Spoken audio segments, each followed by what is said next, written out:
అతి కష్టం మీద అందరూ ముందుకు పోనిస్తే ఎలాగోలా కొండుకుంటూ తమ్ముకుంటూ ఇప్పుడే నడువు నేపి కాలుకి 3 ఫ్రాక్చర్లు.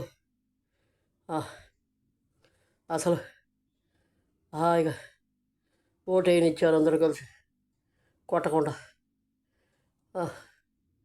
పైగా సీనియర్ సిటిజన్కు లైన్ పెట్టమని గోల పెట్టుకున్నారు. కూర్చోలేను ఎలక్ట్రాల్ బాడు తాగుతూ ఎంతో కష్టపడి ఆ బాక్స్ మీద నంబర్ కనపడక ఒకటేమో ఏదో అన్నారు, ఎమ్మెల్యే కింద 4వ నెంబర్, సెంటర్లో 2వ నెంబర్ గుర్తుపెట్టుకొని వేయండి, చూసి వేయండి జాగ్రత్తగా. సెంటర్లో 2వ నెంబర్ కేశినేని నాని.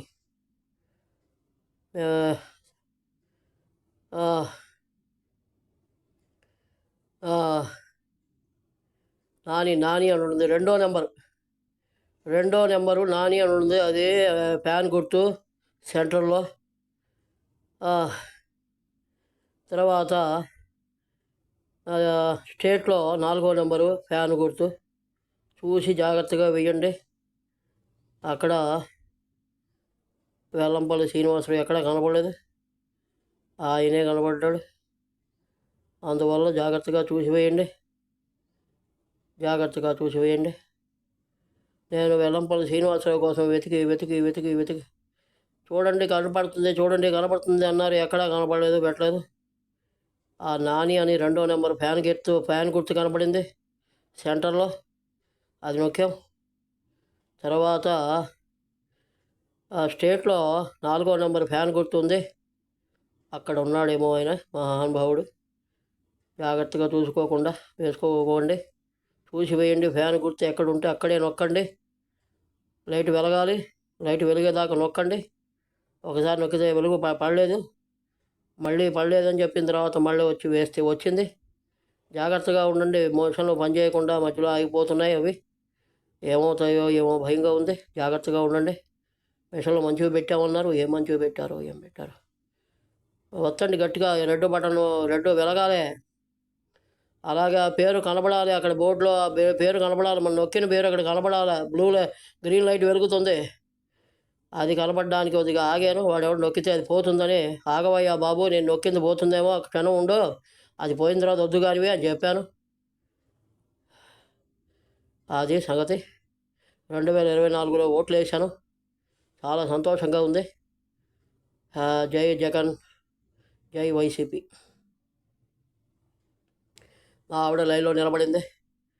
నాకు కాలుకి ఫ్రాక్చరు, బ్యాక్ హెడ్ పెయిన్, నడుము నొప్పి, ఎట్టగొట్ట తుమ్ముకుంటూ కుళ్ళుకుంటూ ఎట్టగొట్ట జనంలో పడి కొట్టుకు సావలేక ఎట్టగొట్ట పోతే ఎవడో అక్కడ ఉండేటువంటి మహానుభావులంతా, ఓటు వేసే వాళ్ళంతా చాలా చక్కగా రక్షించారు. నన్ను లోపలికి పోనిచ్చారు. నువ్వు అక్కడే చావు, నన్ను చూస్తే నేను ఎట్ట చచ్చేవాడిని.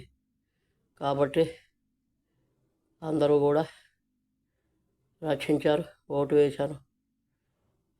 ఈ సంవత్సరం ఈ కాలుకు ఫ్రాక్చర్ అవ్వకుండా ఉంటే చక్కగా లైన్లో పోయేవాడిని. ఈ ఒక్కసారి సీనియర్ సిటిజన్ పరిస్థితిలో వెళ్ళవలసిన పరిస్థితి వచ్చింది. ఎప్పుడు నేను నిలబడి లైన్లో వెళ్ళటమే నాకు చిన్నప్పటి నుంచి అలవాటు. ఈ ఒక్కసారి మాత్రం వాళ్ళందరినీ బెతలాడుకొని, అమ్మా క్షమించండి, నా పరిస్థితి ఇట్లా ఉంది, 3 ఫ్రాక్చర్లు అయినాయి కాలుకి, మా దత్తాత్రేయ మామగారింట్లో వేళ్లపైన పడ్డాను, ఆ పడిన దగ్గర నుంచి హాస్పిటల్లో పోయి కట్లు కట్టించుకొని వ్యవహారం చేసుకొని 3 నెలలు బెడ్ మీదనే ఉన్నాను. కట్టు తీసిన తర్వాత నడవట్లేదు, మాదిరిగా నడుస్తున్నాను. మళ్ళీ కొట్టుకుని మళ్ళీ దెబ్బ తగిలింది, ఎడ తావాలి నా కర్మ. అందువల్ల నడు నొప్పి, కాలుకు ఫ్రాక్చరు, బ్యాక్ హెడ్ పెయిన్ బాగా అధికంగా ఉంది. ఆ తలకాయ కూడా స్కానింగ్ చేస్తే చిన్న మెదడులో ప్రాబ్లం ఉందన్నారు. అందువల్ల ఎంతకాలం బతుకుతానో నేను చెప్పలేను. పోయేదేదో కాశీకి పోయి 6వ ఆత్మహత్య చేసుకుందామని డిసైడ్ చేసుకున్నాను. ఇదే నా చివరి ఓటు. ఇక మళ్ళీ వచ్చే 4-5 సంవత్సరాల తర్వాత నేను అసలు ఉంటానో లేదు, 2 నెలలు బతుకుతూ ఉంటానో లేదో నేనే చెప్పలేను. ఇదే నా చివరి ఓటు. జై జగన్, జై వైసీపీ.